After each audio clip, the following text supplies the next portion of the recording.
ನಮಸ್ಕಾರ 11 ಪ್ರೈಮ್ಗೆ ಸ್ವಾಗತ. ನಾನು ಶ್ರೀಪಾದ್ ಪಾಟೀಲ್. ಪ್ರಯಾಗ್ರಾಜ್ನಲ್ಲಿ ಬೆಳಗಾವಿಯ 56 ಯಾತ್ರಾರ್ಥಿಗಳು ಸೇಫ್ ಆಗಿದ್ದಾರೆ. ಬೆಳಿಗ್ಗೆ ಕಾಲ್ ತುಳಿತ ಸಂಭವಿಸಿ ಆತಂಕದ ವಾತಾವರಣ ಇತ್ತು.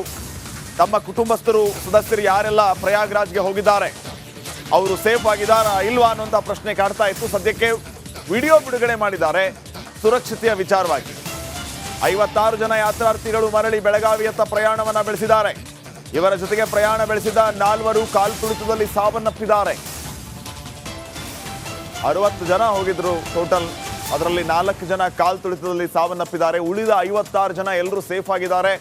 ವಿಡಿಯೋ ಮಾಹಿತಿಯನ್ನ ಕೂಡ ಬಿಡುಗಡೆ ಮಾಡಿದ್ದಾರೆ. ನಾವೆಲ್ಲರೂ ಸೇಫ್ ಆಗಿದ್ದೀವಿ ಅಂತ.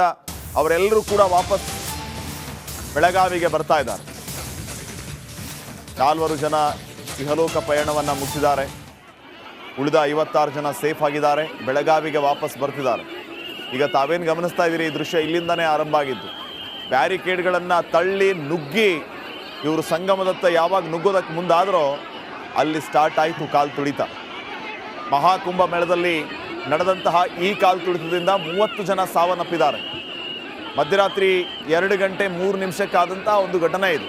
ಮೌನಿ ಅಮಾವಾಸ್ಯೆ ಪವಿತ್ರ ಸ್ನಾನ ಮಾಡಬೇಕು ಅಂತ ರಾತ್ರೋರಾತ್ರಿ ಕೋಟ್ಯಾನುಕೋಟಿ ಸಂಖ್ಯೆಯಲ್ಲಿ ಜನ ಬಂದಿದ್ದು. 8 ರಿಂದ 10 ಕೋಟಿ, 10 ರಿಂದ 15 ಕೋಟಿ ಅಂತಾನೂ ಹೇಳ್ತಿದ್ದಾರೆ ಇವತ್ತು ಸೇರಿರುವಂತಹ ಜನರ ಸಂಖ್ಯೆಯಲ್ಲಿ. ಎಲ್ಲರೂ ಪವಿತ್ರ ಸ್ನಾನಕ್ಕಾಗಿ ಏಕಾಏಕಿ ನುಗ್ಗಿದ್ದೇ ಈ ರೀತಿಯ ಅವಾಂತರಕ್ಕೆ ಕಾರಣ ಆಗಿದೆ. ಎಲ್ಲ ರೀತಿಯ ವ್ಯವಸ್ಥೆ ಇದೆ, ಮುಂಜಾಗ್ರತಾ ಕ್ರಮ ವಹಿಸಲಾಗಿತ್ತು.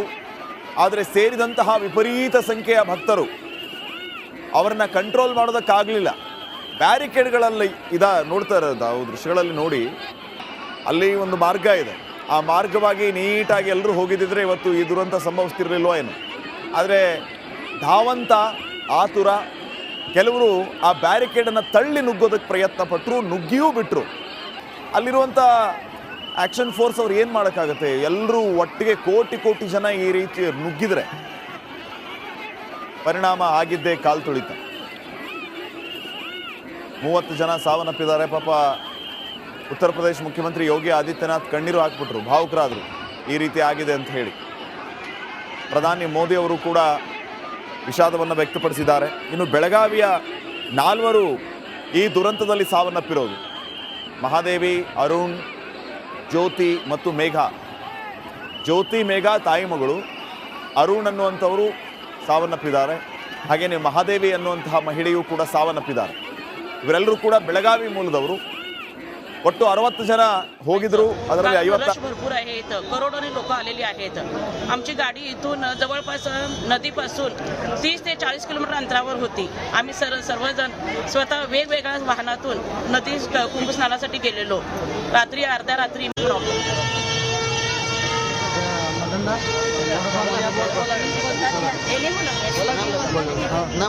बोलताय का? आम्ही आमच्या बेळगावहून जवळ ಸಾಯಿ ಸಮರ್ಥಕ ಟ್ರಾನ್ಸ್ಫರ್ ಇದೈತಿ, ಅದು ಟ್ರಾವೆಲ್ಸ್ ತೊಗೊಂಡು ಹೋಗ್ತಾರೆ. ಅವರು ನಮ್ಗೆ ಊಟದ ವ್ಯವಸ್ಥೆ ಮತ್ತು ನಾಷ್ಟಾ ವ್ಯವಸ್ಥೆ ಬರೋಬ್ಬರ ಮಾಡ್ತಿದ್ರು. ಅದು ಅವರು ಇತ್ಲ ಟೈಮಿಂಗ್ ಕೊಟ್ಟಿದ್ರು. ನಮ್ಮ ಗಾಡಿ ಐತ್ಲ 30 ರಿಂದ 40 ಕಿಲೋಮೀಟರ್ ಹೊರಗಡೆ ಇತ್ತು. ಅಲ್ಲಿಂದ ಐತ್ಲ ಅವರು ಹೇಳಿದ್ರು 2 ಗಂಟೆಗೆ ಬರ್ಬೇಕಂತ, ಗ್ರೂಪ್ ವೈಸ್ ಹೋಗಿ ಬರ್ಬೇಕಂತ. ಬ್ರಹ್ಮಿ ಮುಹೂರ್ತದಾಗ ಐತ್ಲ ಸ್ನಾನ ಮಾಡ್ಬೇಕಂತ ಅವ್ರು ಹೋಗಿದ್ರು 9 ಮಂದಿ ಟೀಮ್. ಅದು ಆಕಸ್ಮಿಕವಾಗಿ ಘಟನೆ ನಡೆದು 4 ಮಂದಿ ಮೃತ್ಯು ಆದರು. ಅವ್ರ ಮನೆಯಾಗೇನಾದ್ರು ದುಃಖವಾಗೈತಿ, ನಮಗೂ ದುಃಖ ಆಗೈತಿ. ಅದರ ಸಂಬಂಧ ಸಾಯಿ ಟ್ರಾನ್ಸ್ಪೋರ್ಟದ್ದು ಏನೂ ಜವಾಬ್ದಾರಿ ಇಲ್ಲ. ಅವರು ಹೇಳಿಬಿಟ್ಟಿದ್ರು, ನಿಮ್ಮ ಜವಾಬ್ದಾರಿ ನೀವೇ ಹೋಗೋದು, ನೀವೇ ಬರೋದು ಅಂತ ಹೇಳಿಬಿಟ್ಟಿದ್ರು.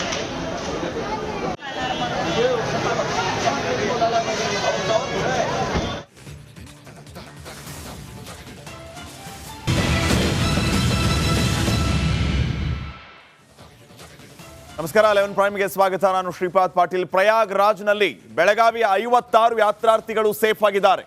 ಬೆಳಿಗ್ಗೆ ಕಾಲ್ ತುಳಿತ ಸಂಭವಿಸಿ ಆತಂಕದ ವಾತಾವರಣ ಇತ್ತು.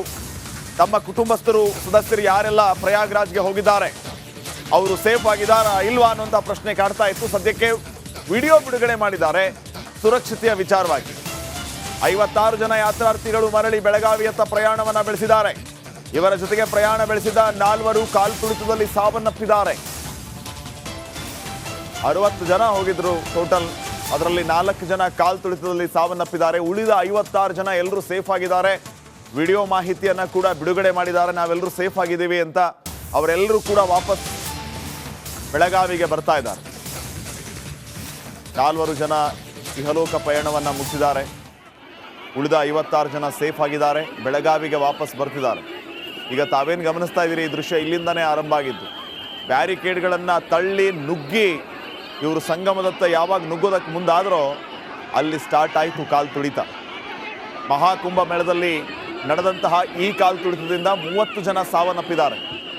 ಮಧ್ಯರಾತ್ರಿ 2 ಗಂಟೆ 3 ನಿಮಿಷಕ್ಕಾದಂತಹ ಒಂದು ಘಟನೆ ಇದು.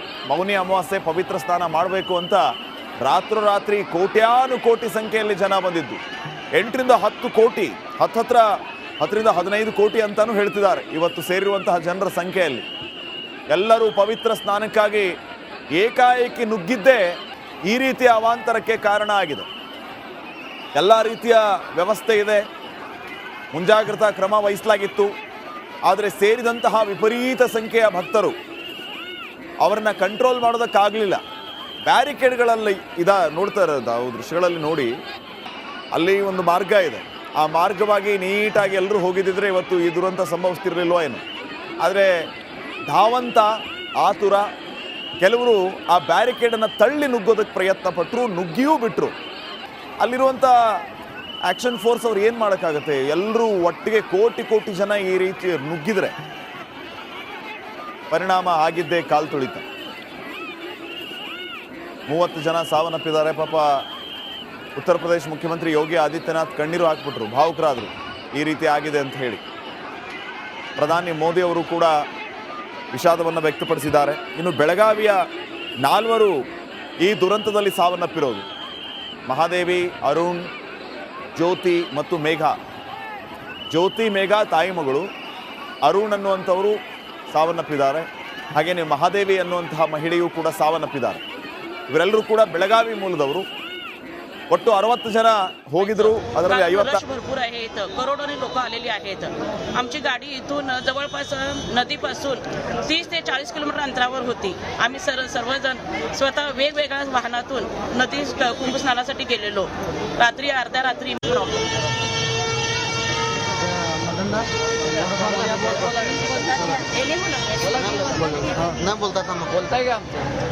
आम्ही आमच्या बेळगावहून जवळ ಸಾಯಿ ಸಮರ್ಥಂತ ಒಂದು ಟ್ರಾನ್ಸ್ಫರ್ ಇದೈತಿ, ಅದು ಟ್ರಾವೆಲ್ಸ್ ತೊಗೊಂಡು ಹೋಗ್ತಾರೆ.